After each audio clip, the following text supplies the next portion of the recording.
ស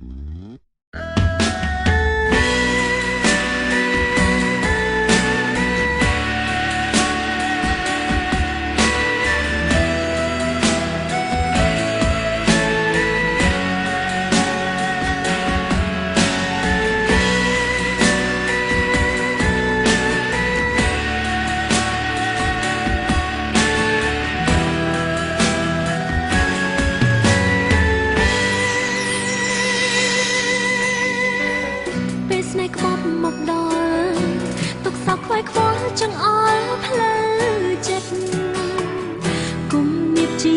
វិតរំរឹករាល់ថ្ងៃមានត្រឹមបេះដូងស្មោះតែអូនរងគ្រោះព្រោះបងអាប់ប្រៃស្មុំប្រយោជន៍អ្វីបើថ្លៃសានៅប្រឹងធ្វើល្អលន់តួអង្គបលំលួងវិចាព្រោះប្រជី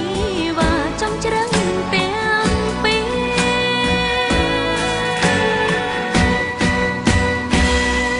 ក្តីស្រឡាញ់អូនព្រមតែចេញឲ្យឆ្ងាយបងផ្លែក៏ប្រឆាំឆៃគ្មានបំណងឆ្ងាយពីស្រី